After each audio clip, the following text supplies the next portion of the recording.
All right, Doctors Without Borders says one of its teams is stuck in the besieged city of Mariupol in Ukraine. The medical humanitarian organization says reports of the bombing of a maternity ward there are actually horrifying. Ukraine authorities fear attacks will soon take even a more brutal turn.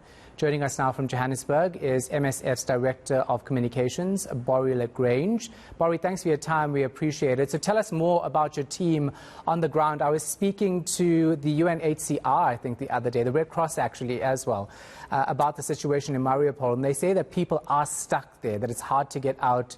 So what's happening with your team? Thanks, Shahan. Yeah, the situation is, I would say, teams are preparing for the worst. Both in Mariupol and also in Odessa. The situation is that nobody can come in, nobody can come out, and it comes at a time when the fighting is particularly heavy. We know for several days now that there has been no access to clean water supply. Also supplies of fuel, food, these are all running out. And of course, whatever medical facilities there are, they're also running out of stocks of drugs and much needed medical supplies to be able to treat more wounded, so people with bullet wounds, people with shrapnel injuries and the like. So it is a very terrible situation that's unfolding in Mariupol as we speak, and it is a situation where people are remaining trapped and with dwindling supplies. So ultimately, it is really a race against time. I just also want to mention that we might think that in this instance, okay, the supply of water, that's not so important, but it's essential. Particularly for young children, they easily become dehydrated.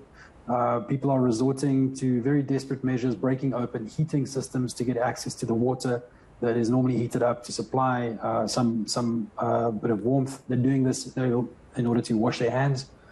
People are also resorting to melting snow and looking for springs in the areas around there. So unsafe water supplies are particularly worrying.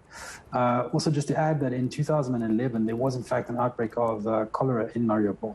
So it's something that is in the environment, and it's something that could make a terrible situation far, far worse.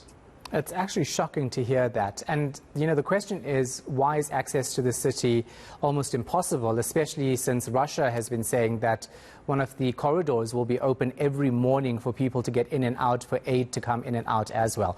So is that a lie?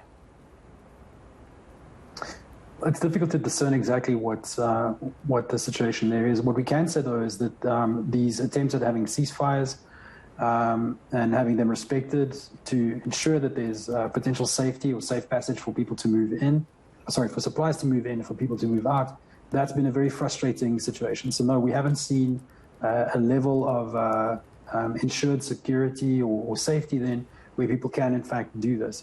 Our view is this, as though when these situations where the conditions are created, where people can potentially move out safely, shouldn't just be time bound. I mean, this is a conflict that will drag on, and we know particularly most vulnerable people. We're talking particularly in the eastern parts of Ukraine of a large percentage of elderly people who, over the last 8 years of the hostilities and the fighting in eastern Ukraine, they haven't been able to leave those areas. So they're still there, they're still stuck. They suffer from hypertension, they suffer from diabetes. So for them, there is literally no other option. It is incredibly difficult for them to move even at the best of times. And this is why it is important that these opportunities for civilians to leave in safety and for aid supplies to get in shouldn't be time-bound. We should be able to do that in an unimpeded way as humanitarian organizations.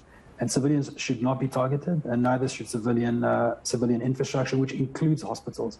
It is a violation of international humanitarian law, commonly known as the laws of war, to target civilian infrastructure and more particularly hospitals.